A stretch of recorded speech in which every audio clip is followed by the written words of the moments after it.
Hello and welcome to Upfront. I'm Kang. November 13th was the day that hundreds of thousands of high school seniors in Korea have been waiting for and preparing for, the day of their national college entrance exam. A lot is riding on this single-day exam. In Korea, universities used to be called a tower made of cow bones, meaning poor families had to sell their cows to pay for their kids' education in college. Now, this zeal for education carries on today, but the high cost of private education and college tuition also continue to weigh on Korean parents' shoulders. So, do we need to rethink the Korean education system? If so, how? We go up front today. And joining us for this conversation, first up, Professor Lee Hyun-chung, Chair Professor from Hanyang University. Thank you so much for coming in today. And to my right, Emmanuel Pastreich, Director of Asia Institute, who brings us his experience, insights as a foreign educator in Korea. Welcome. Thank you. And of course, Mr. Lee Jong-soo, co-president of the Sustainable Development Global Network. Welcome to the studio. Thank you, my pleasure. All right, so I'm going to just get the pulse of this studio, those three fathers in the studio. So have you felt the financial pressure educating your kids? Is it a little personal, maybe? I have two kids, and certainly there is financial pressure. But one way that I have developed a solution, not in terms of financial, but to be engaged parents, I asked my daughter to bring her 4 friends, and so I kind of the Sunday school for English for my kids and my friends. Okay, yes. that's one way, Professor Pastreich. Well, I have done that, and of course, for me, there's an issue of language itself. I mean, whether my children are able to actually speak English, which is, if you're going to Korean school, is not so easy to master. So there definitely are financial pressures on us here in Korea. However, other countries have their own challenges, and Korea does have a high standard overall. It tends to be its best at the youngest. Kindergarten, elementary school is great, and the higher you go, the more intense and the more difficult it can be. And what about you, Professor Lee? Fortunately, I have 2 kids, but they are all grown up. Oh, you're done with your homework. It's one of the Korean parents, no exception, are suffering from the financial pressure too for children's educational and expenses. Yeah, so financial pressure, peer pressure in Korea. So first up, how much money do Korean parents spend on their children's education, and how much pressure do they actually feel? Our Upfront team went out to the streets and got the public pulse. So let's take a listen.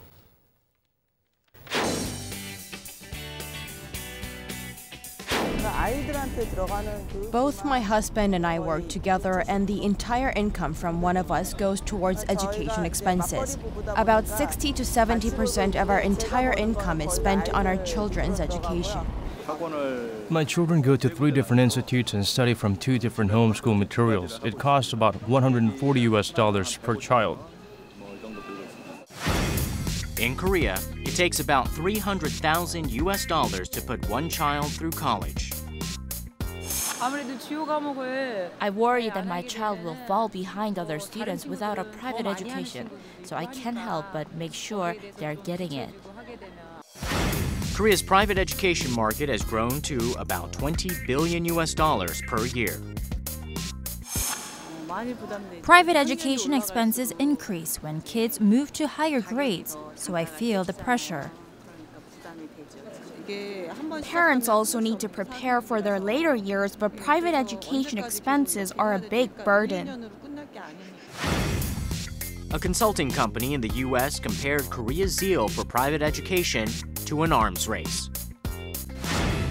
The high education fever of Korean parents is increasingly putting Korean households in trouble, and it has created a new expression called Edyupoor, which refers to Korean households that face financial difficulties because of mounting education expenses. According to a Bank of Korea report, the total of education loans taken out by Korean households is nearly half the total of housing loans. Korea's zeal for education was a driving force behind the nation's rapid economic growth of the past. But now, along with the excessive amount of private education spending, the number of edu-poor has been spreading widely within Korean society.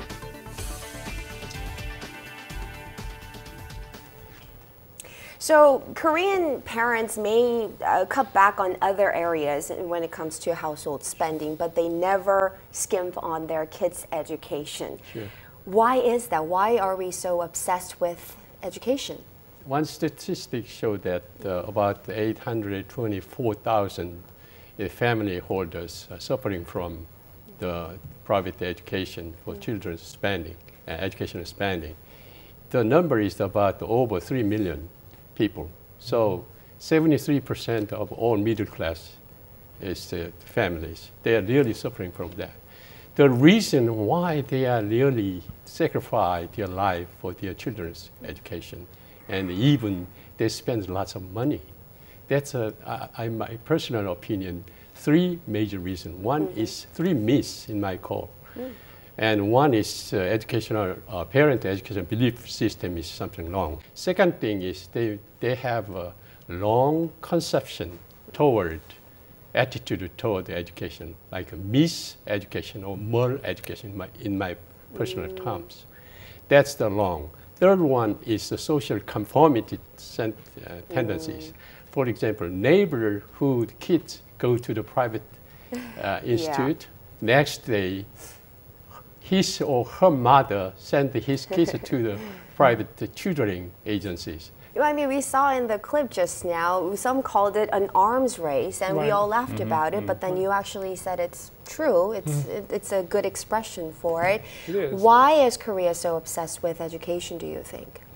Well, I think a lot of young people, and I teach undergraduates, so I'm very aware of this, they're very concerned about the potential of getting jobs and having a stable future going forward. So the actual positions are diminishing, and the students are also diminishing because the population overall, but not at the rate at which the jobs have been shrinking. So as long as you have that sort of imbalance, I think it's almost inevitable structurally that you'll have this sort of highly competitive environment. First of all, education is being touted as one of the major reasons that led Korea to where it is now in terms of economic growth and whatnot. But the question is, are we doing it too much? I mean, we're actually bleeding parents dry of their hard-earned income. So is that a problem? Yes, that's a major problem. I added up some more. For example, this phenomenon is Korean is very exceptional. But many countries, for example, China and Taiwan, Hong Kong, and Japan, France, has the same phenomenon, but the very limited ones. For these days, China is increasing this kind of social issues and educational issues. Japan is declining right now, but Korea is very exceptional. That's too much. That's a problem. Okay. And obviously, private education, it's an industry in Korea, $30 trillion $1 industry. So what's the actual driving force behind this industry? Moms? Maybe?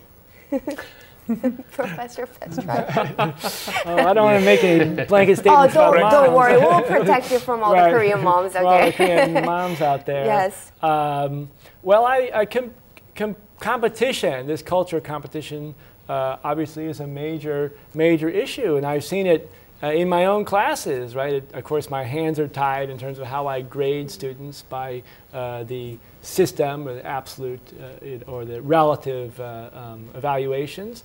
And then also, the educational system is set up in such a way you can't really have cooperative relationship between students. So they're always, by nature, an adversary relationship. And some other countries, if you go places like Finland, they actually have education where the students work as teams and they cooperate on their projects, and that they're not evaluated only on the tests, right?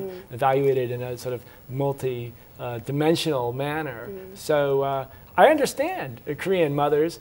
It would be a shame to throw away some of the excellent things in Korean education. Right. You know, the baby with the bathwater. I've read, Korean textbooks from elementary school. I thought they were extremely well put together. Even Hagwon-related cram school-related materials often are extremely well organized. I don't like the way the education is conducted, but the materials themselves, I think, have a lot to be said for them. Okay, so the reality that Korean students and parents have to turn, or they think they have to turn to private education. Is that the reality that we're just going to have to keep continuing on? I mean, what's the driving force behind this industry? Three major reasons why they have put their kids to private educational programs. First one, the zero for education. It's apparent it's a misleading concept of education. That's one reason.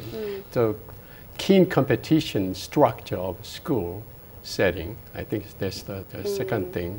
Third one is private tutoring agencies very aggressively promoting those kind of things. That's three major forces.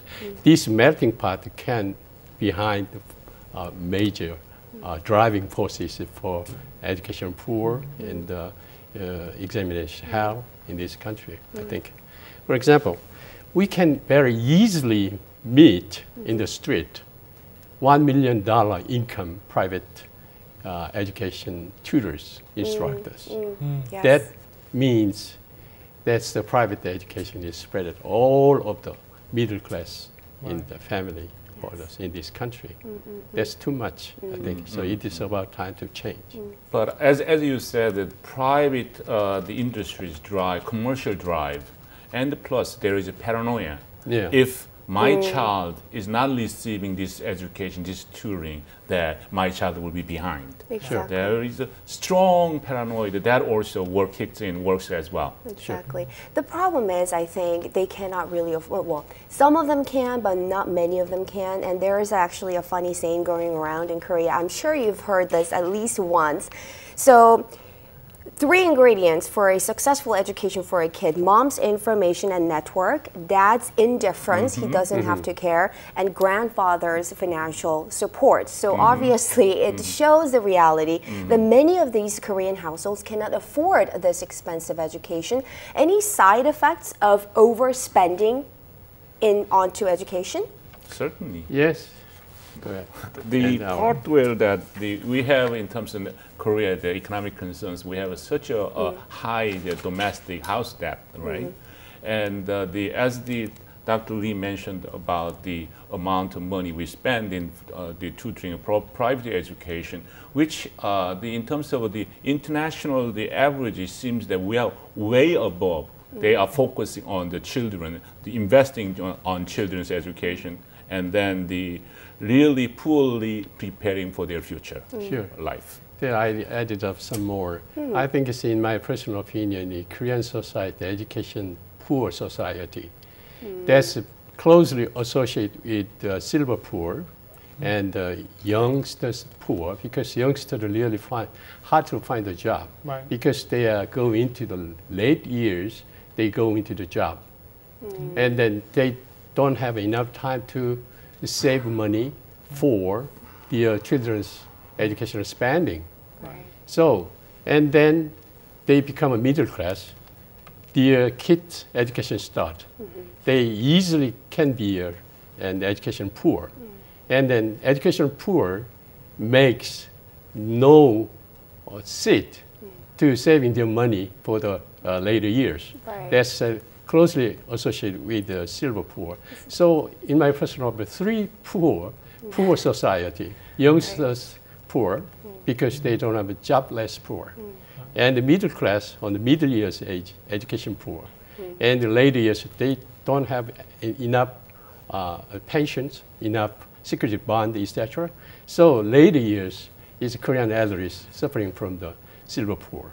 Certainly, it's a vicious cycle, and let's pick up on that idea and look at this topic from a social welfare expert's point of view. We're connecting to Professor Sven Hort from Seoul National University. Thanks so much for making time for us today. My first question is, we've been talking about Korean parents spending excessively on their kids' education, even when they cannot afford it. So what's your view on this? Well, I think that it may drain resources from long-term investments in good education, in particular lifelong education. And that will have an impact on Korea for the future, not only the situation in the years to come, but also the possibilities to rejuvenate Korean society.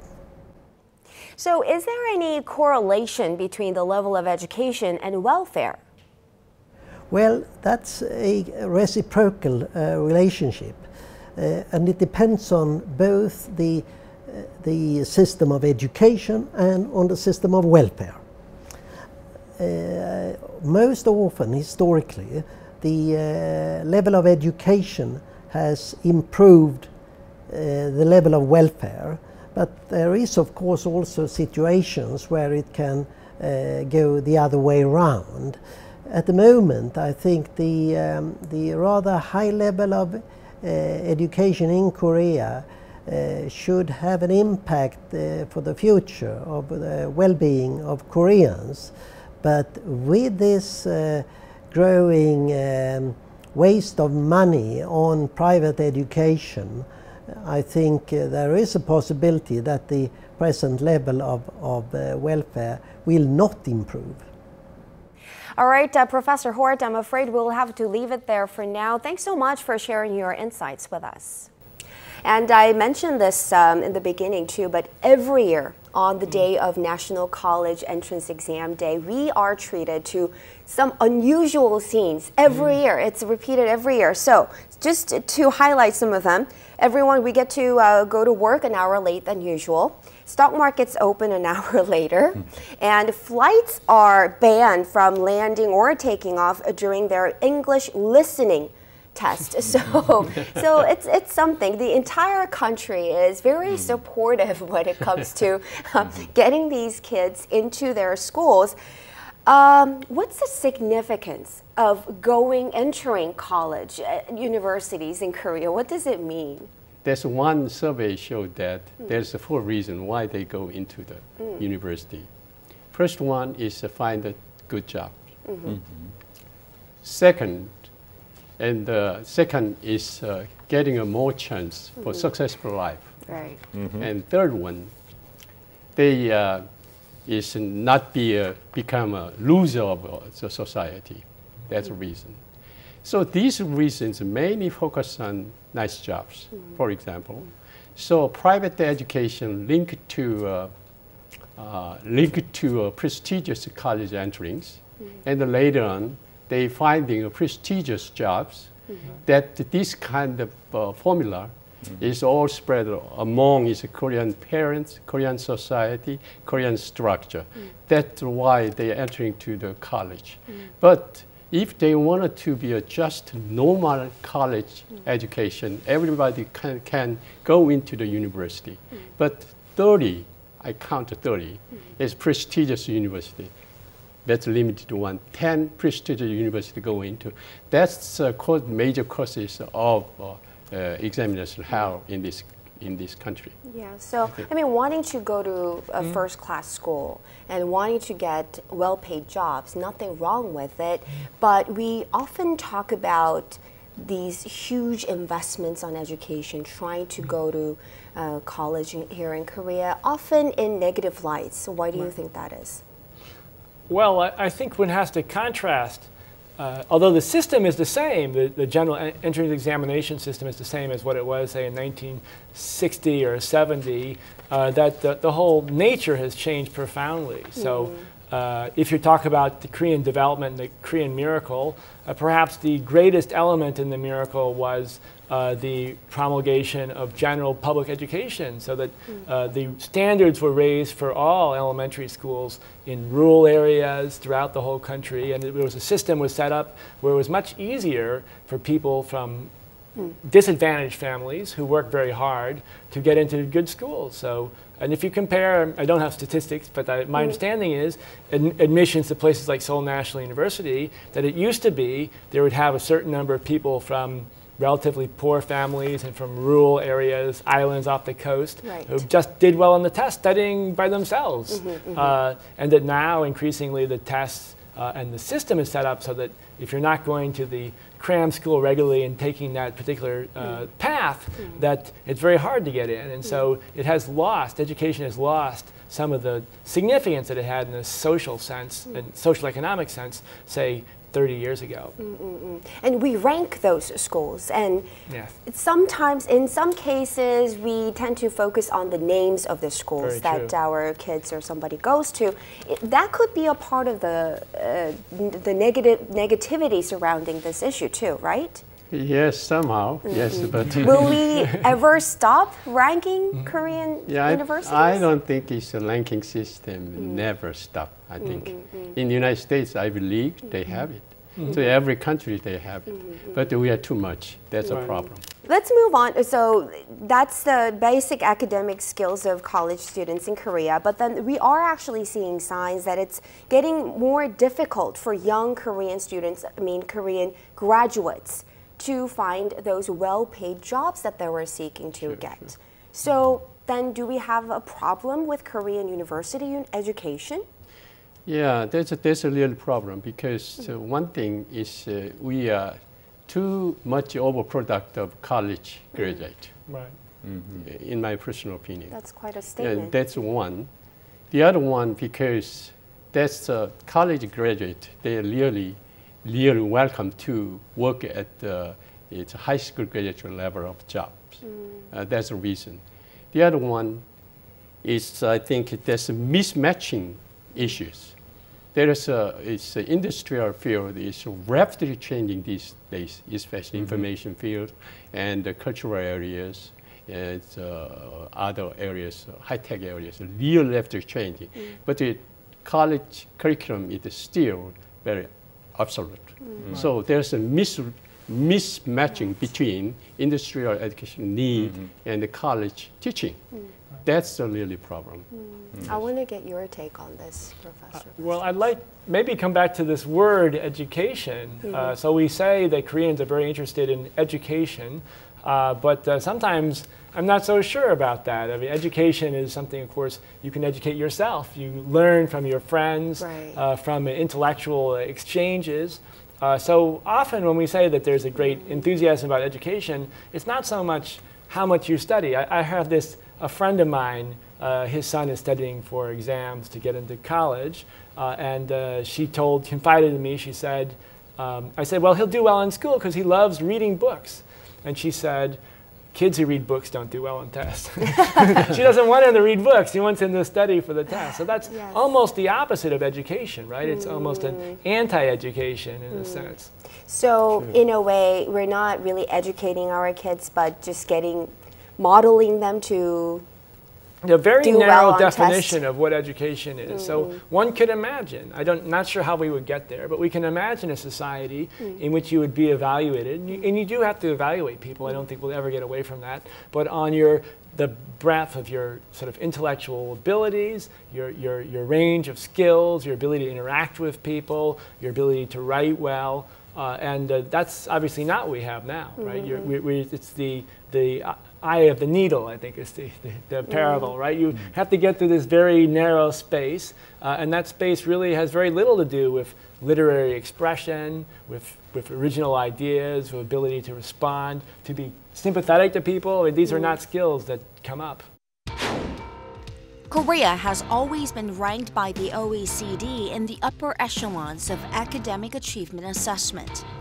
Partly in response to concerns that the strong performances are merely a result of Korea's zeal for private education, the OECD added a new section called Relative Performance and Problem Solving in 2004.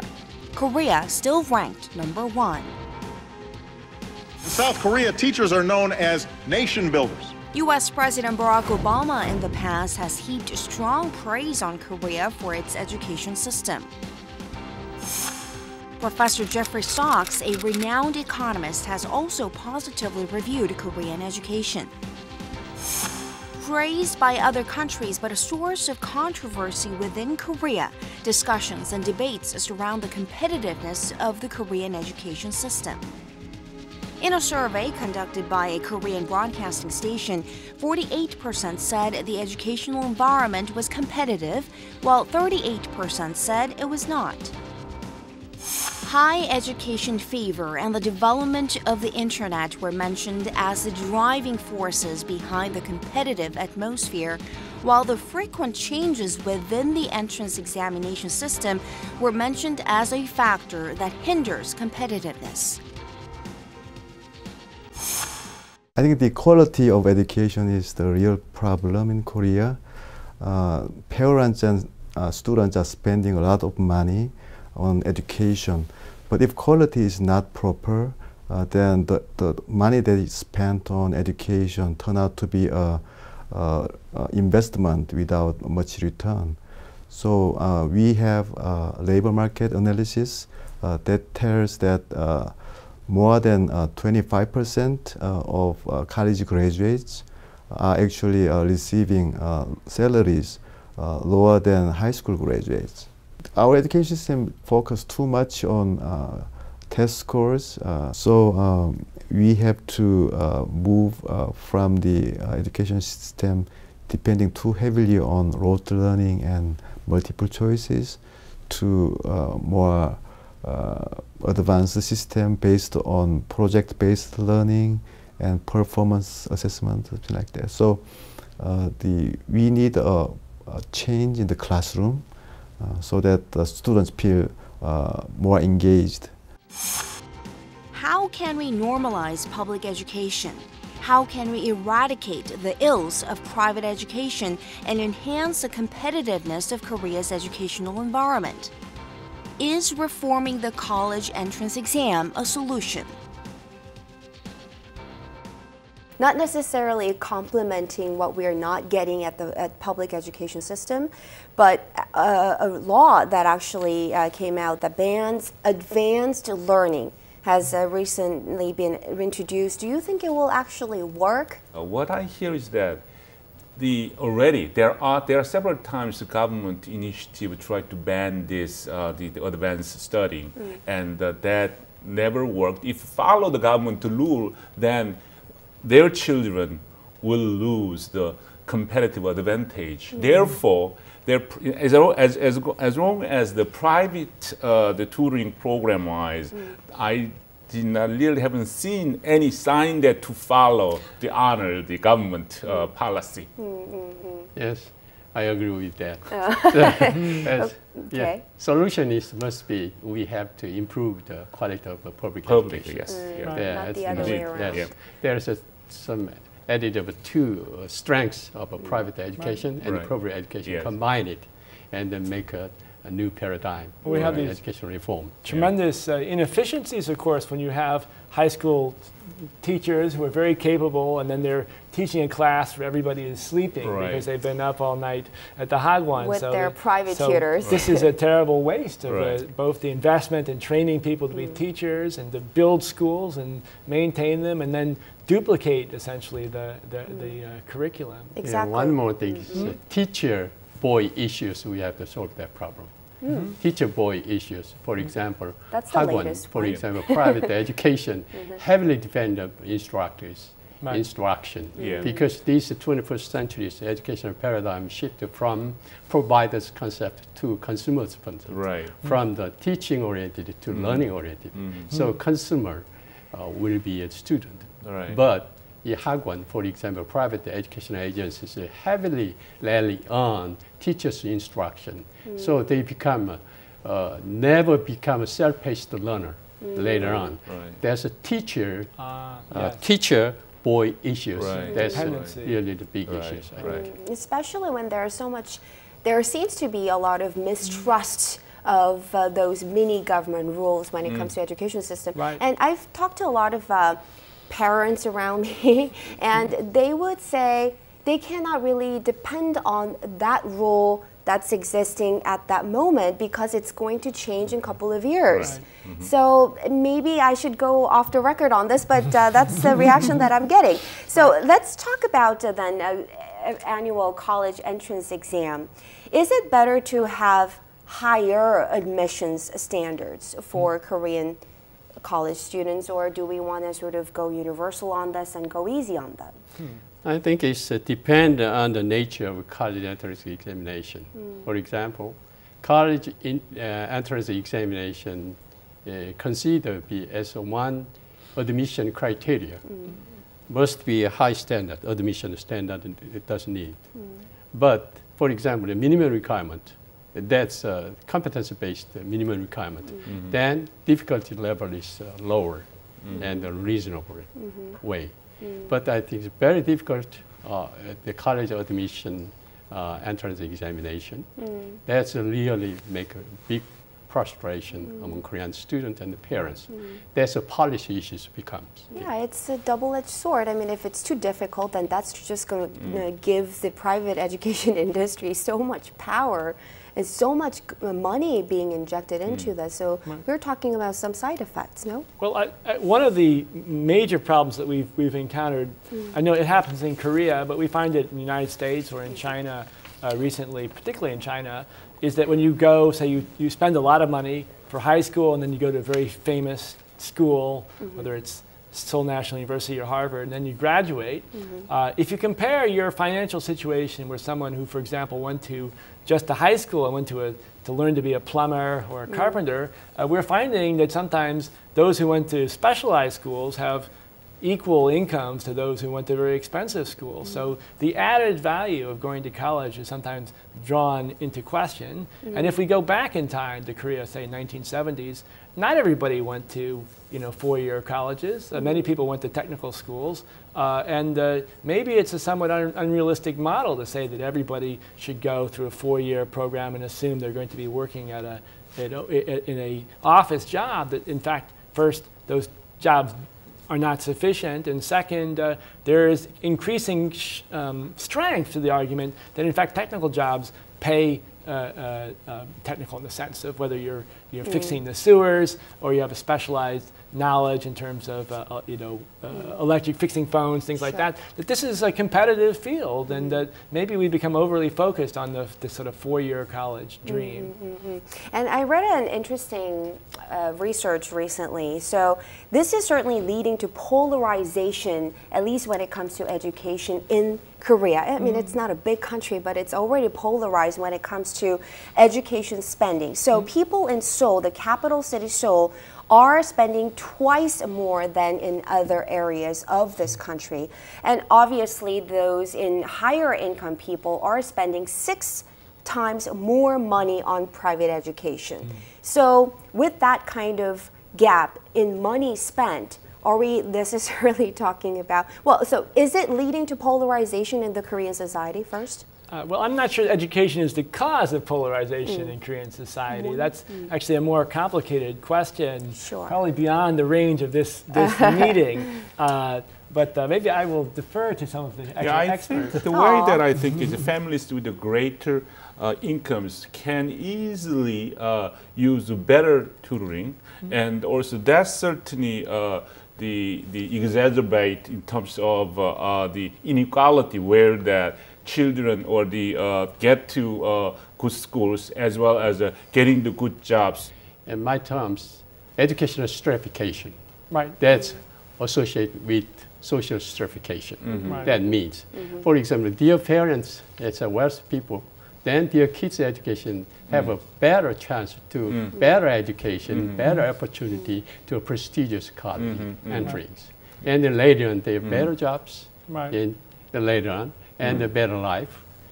That means that educational stratification is a phenomenon. It's spread out all over the world. For example, Seoul National University previously, farmers and fisheries men's son or daughter go into the United Seoul National University. These days, no. All middle class. It's Gangnam family background kids are over 70%. But that means that it's social polarization. And we can find it, I mean, for example, of the entrance exams, my understanding is there's been the kinds of questions have changed that under sort of lobbying pressure from your cram schools, from Hagwon, so that it's now the point where if you do the test 100 times or 1,000 times, you can get to the point where you can pass it. Whereas the test used to be more, they had a few difficult questions that unless you really were thinking, right, you could not answer, right? So it was not something, the test used to have more questions which could not be taught at Hagwon. They had more to do with your perceptive abilities, the breadth or the originality of your thinking, whereas now it's been more formalized, uniform, so that if you take the practice test enough times, then you can pass. So, I mean, then my next question is, we understand that it could be one of the factors that's polarizing the Korean society, and we all agree that private education, I mean, we're not saying it's bad, but then we are all agreeing on the need to enhance the public education system. Right. Why can't we do that when we've already recognized that need for it for years now? Right.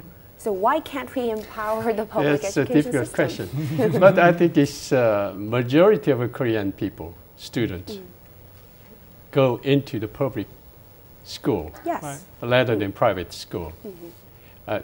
Private, not a private education. I mean, that's why we have to increase the quality of public education. Right. That is to provide more inequality, solve the inequality problems among Korean society, Korean people.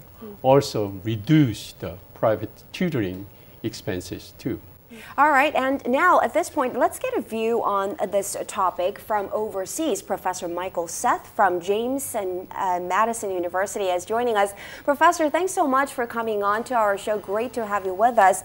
You've shown a great deal of interest in Korea's education system, and one of the comments that you made that stood out to a lot of us was that Korea's zeal for education shows that Korea is a stratified society. Could you elaborate on this? Korea's education zeal is not so much a product of a stratified society as it is a product of a rank-conscious society, a society that places great emphasis on rank. And of course, rank and social status are related concepts that are not quite the same. In the past, Korea was a highly stratified society based on inherited status, but this, of course, is no longer true. Then what do you think stands at the root of this phenomenon where some Korean parents are putting themselves into debt but still paying for their kids' private education? The main reason is, of course, the competition for coveted, prestigious jobs and positions. I believe that the competition for prestige degrees actually has a rational basis, because in Korea, if you don't graduate from a prestigious university, it's unlikely that you will be able to enter the top positions in society, whether in business or various in government. And so it is a sort of, it is absolutely essential to be a success in Korea to enter a prestige university and get a prestige degree. All right, thank you so much, Professor, for joining us today. Michael Seth there from James Madison University. So is there also competition, as heated competition as in Korea in other countries, is my next question. United States, they have very limited number of students involved in keen competition, entering into the top prestigious universities. There are different systems. For example, certain students go into the community college and they transfer to the prestigious university, 2+2 system. That is releasing the tension of entrance exam. For example, England, they have the junior and senior years, multiple opportunity time to taking a SAT or college entrance examination there. So releasing the tension, those things, one thing. In China, there's a private institution, lots of private institutions these days, for example, Shanghai and Beijing. In Japan is very interesting. There's wandering samurai that course preparing for is trying 2 or 3 times college entry examination. Those guys is really spread out. Okay. So that's one tendency. And there is one organization that's studying this broad spectrum of education throughout this region. Andreas Schleier, Director for Education and Skills at Organization for Economic Cooperation and Development, is joining us from Paris. Thank you so much for coming on to our show today. Number one question, South Korea must be quite a case study for OECD and your department, topping out lists in both in terms of academic achievement and the proportion of education costs that households have to bear. What's OECD's assessment of what's happening in Korea? Well, you know, Korea is a remarkable success story. If you think where Korea was in the 1960s, was one of the least developed economies and one of the least developed education systems in the OECD, and now sort of very at the high end of the international league tables, very strong performance of students. I think that is a remarkable success in a very short time of history, advancing to the frontier of education development. That is, I think, for the OECD, a big learning exercise. Then what's OECD's goal in fostering young talents? And in reflection of that, what are strengths and weaknesses of Korean students?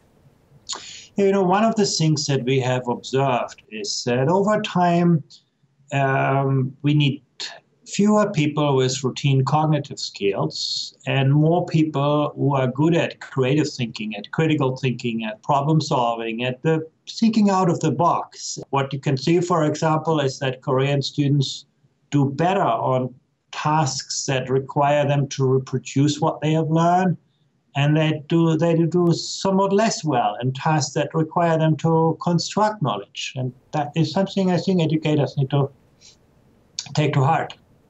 What changes or reforms do you think Korea's education system needs to go through in order to better foster better talents in a more effective or efficient way?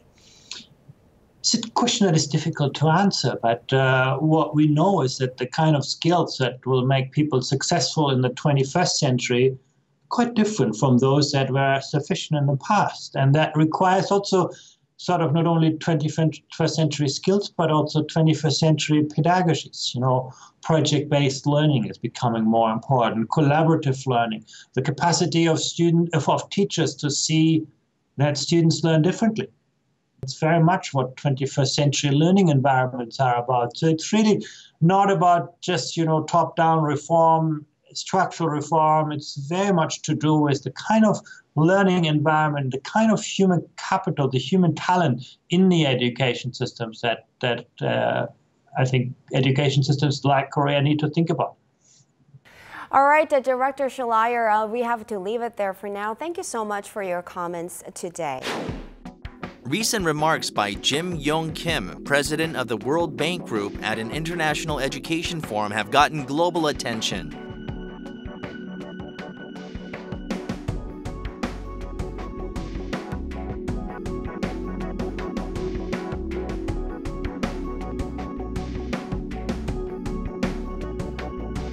According to a survey, 70% of elementary, middle, and high school students say they don't know what they like to do or what they're good at.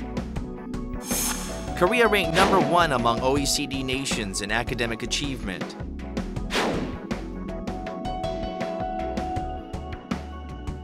But ranked the lowest in happiness levels and the highest in the level of deprivation.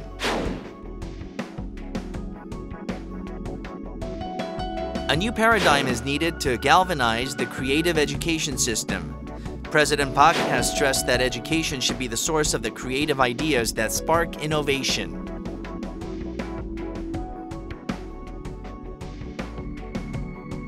누가 더 창의성과 아이디어를 가지고 도전적인 자세로 혁신을 이끌어내는지에 개인과 국가의 미래가 좌우되는 시대입니다.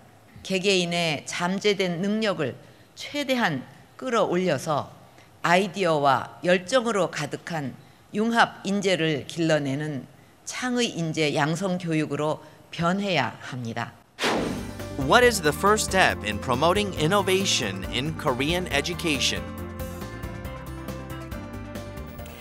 All right, so we've been talking about Korea's private education college entrance exam and creating that kind of environment conducive for potential reforms. What do we need to do? Where do we start with these reforms is my next question, Professor. Right, well that's always the most difficult question. Where do you start? Or a 30 trillion won question. Right. So I think it has to start with a general awareness, right? That's to say, to go from an awareness of a crisis of education in a general sense, I better spend more money on your Hagwon cram school, to an awareness to say that we have to have some profound change in the way our society defines education and defines how we prepare our children. And I think probably that change in terms of awareness has to go, in a way, has to go to education. To say it's not about the school you graduated from, and it's not about the test that you passed, but rather it's the education itself that you learned. And maybe to say that if you can get a good education, but you don't do it through the traditional route, you take a different route, that this also has legitimacy. And that would encourage, I think, a much broader sort of innovation within education itself, so that families, individuals can start their own alternative schools. They can find new creative ways to imagine what education can be, and we can start all over again. And I say that in a positive sense, because I think Korea has there are many positives to the high level of education in Korea. I mean, compare with the United States, although you have schools like Harvard and Yale that are exceptional, the average level education in America is much lower. We have very high illiteracy problems in the United States. We have whole groups of populations who don't even learn English all that well. So I don't think we should dismiss Korea's amazing achievements, just to say that those assets that we have to be somewhat restructured to put the emphasis on education itself. Actual learning. And I wanted you, Professor Lee, to share with our viewers and the rest of us what you shared with us in our pre-interview, your philosophy when it comes to education. Yeah, I think education, in our Korean education, they really too much focus on what to be, what to become. That's a long concept, misconception of education. They have to change what to do, with whom they live with. So, in other words, we have to creative thinking, problem solving, communication skills, and then service learning have to be strengthened. Thank you so much for coming in today and going up front about this issue. Thank you. Thank you. Thank you. Thank you. And that wraps up this edition of Upfront, but stay with us on our website and on Twitter, of course. We would love to hear from you. Thank you for being with us today, and I will see you next time.